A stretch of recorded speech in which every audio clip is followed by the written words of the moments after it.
is my honor to present our next two anti-corruption awards.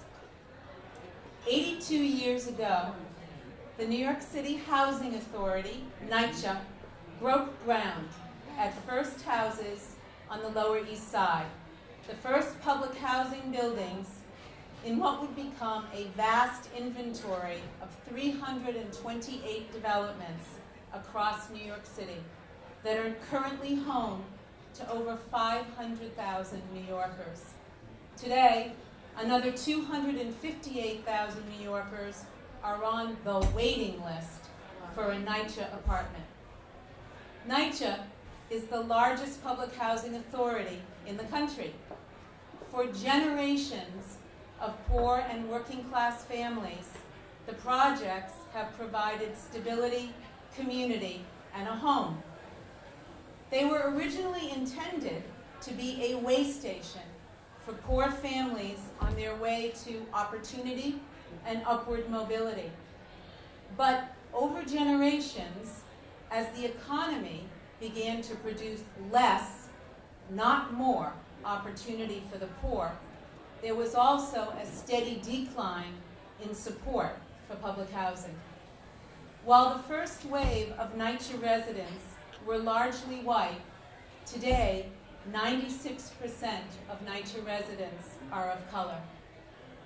Racism, poverty, and globalization combined to put NYCHA at risk, as this important and amazing infrastructure was permitted to deteriorate and federal funding dried up. NYCHA is now in deep crisis. In response, New York City has turned to the private sector for a solution. As part of their next-gen plan, the city plans to sell NYCHA land and apartments. The rationale? This is the best plan the city can come up with to stabilize NYCHA's operating deficits. However, the revenues generated will be a pittance compared to what NYCHA needs.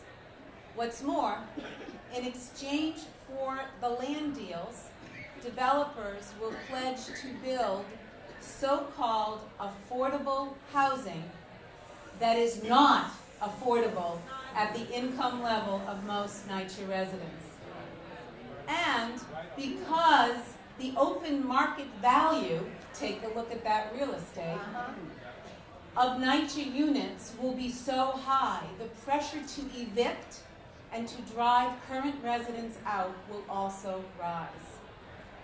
As the next-gen plan became public, Dr. Lenora Fulani's phone began to ring, with calls from NYCHA residents asking for her help.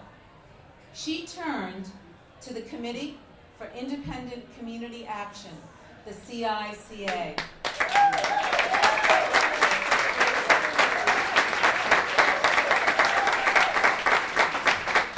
The CICA was founded by Dr. Fulani and Pam Lewis.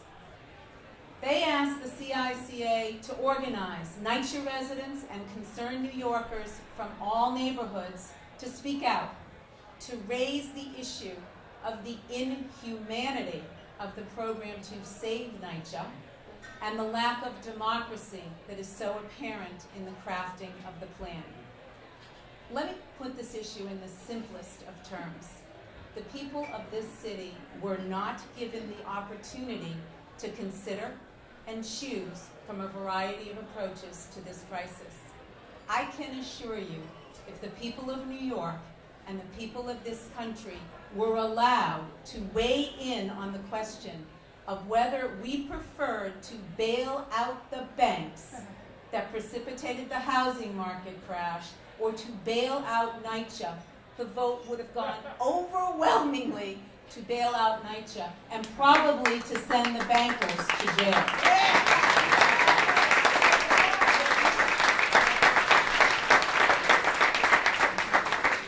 The connection between expanding our democracy and addressing poverty and economic misdevelopment is an issue that Dr. Fulani has been bringing forth for more than 25 years. She ran for president in '88 She was the first woman and the first African American to access the presidential ballot in all 50 states.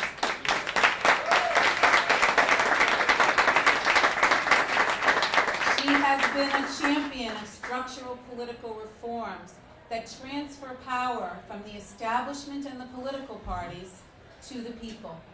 That work continues with the CICA and its effort to teach the people of this city that we must come together to make the necessary changes to protect the poor from abandonment. Tonight, we are honoring two community organizers who are leading members of the Committee for Independent Community Action, Denise Harris and Brenda Temple.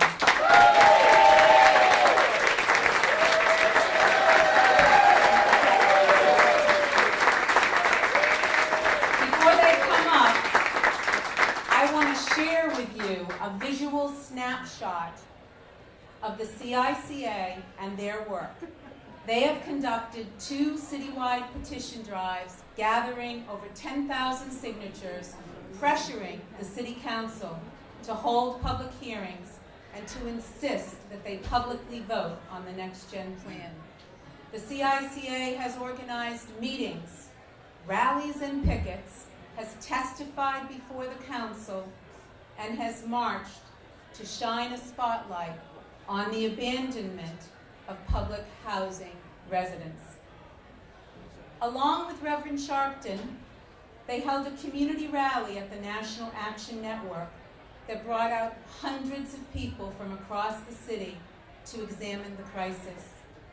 Through this process, new leaders have stepped forward to organize, to give the community a voice, and to insist that this plan be stopped.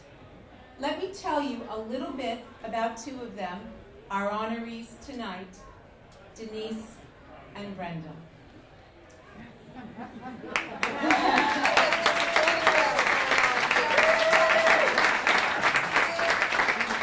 Denise Harris has long considered herself a fighter.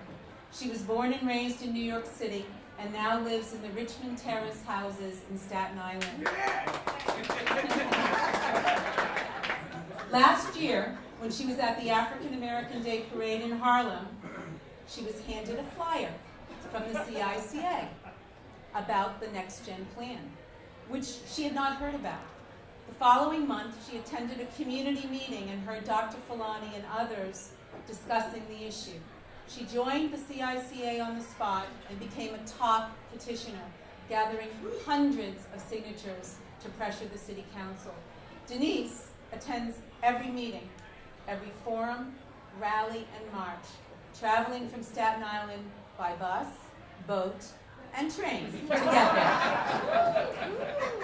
She is committed to doing whatever is needed, as she puts it, to make things right for her community and city. Brenda Temple grew up in the Queensbridge houses in Queens, the largest, Ravenswood? Is that right? Oh, sorry, thank you. Okay, thank you. She is a passionate advocate for her community. Brenda first met Dr. Fulani at an Operation Conversation Cops and Kids workshop. She was immediately inspired and began to check out the work of the All Stars Project, attending classes at UX and connecting with the CICA. Today, she's a spokesperson and talented community organizer. She's a regular presence on the boardwalk in Far Rockaway and has testified and spoken out at community meetings large and small about the need to stop Next Gen. Brenda views her work as bringing hope to the community. I am honored to present them both with anti-corruption awards. Please welcome Denise Harris and Brenda Temple.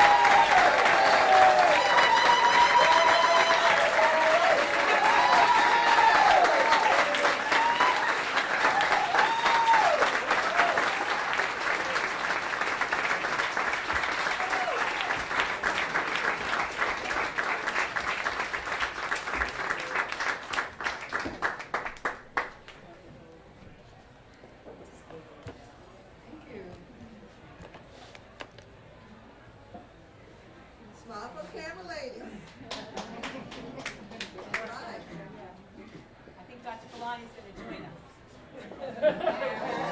All right. Yeah, you're good. In my subtle way. That was a great poem. Thank you. Thank you. Well, look at those power brokers up there. That's what I'm talking about.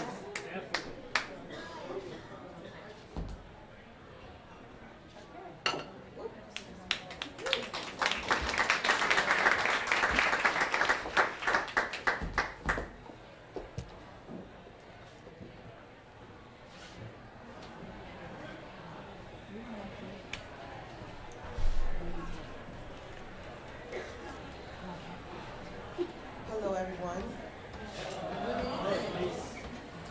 First and foremost, I would like to thank God for the courage, for my protection and my shelter, the gift of gab, and for putting me in the back of Dr. Lenore Dr.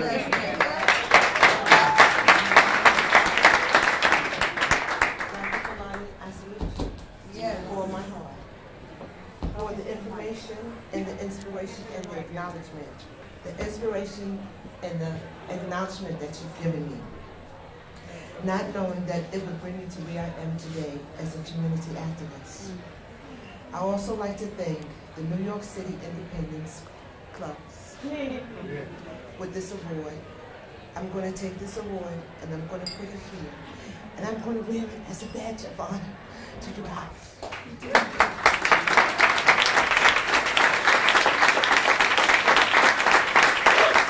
And supporting and serving public housing. I enjoy talking to people.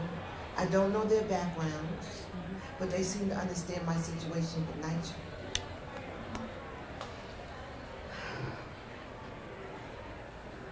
About pushing out the poor and the low-income people from their homes like myself.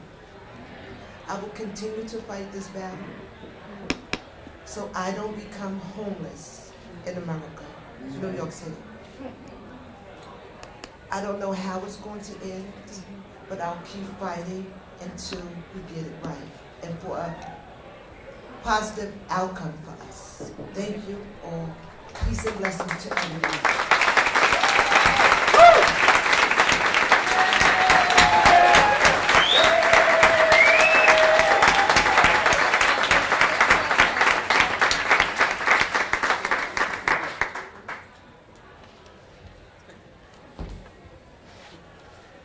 Thank you.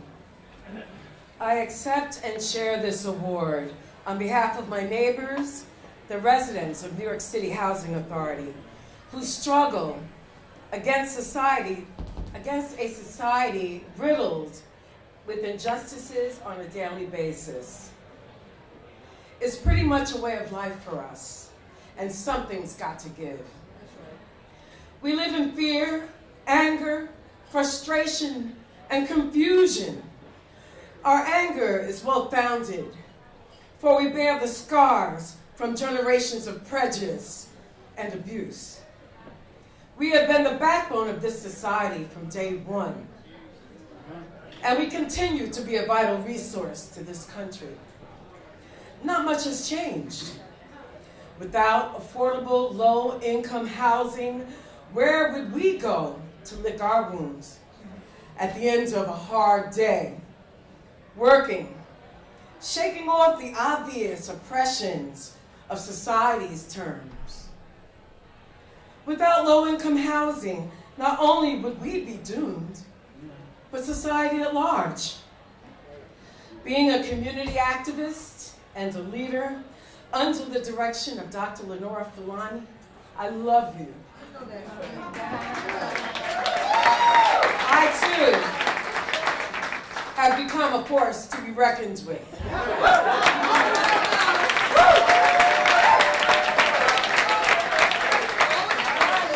Dr.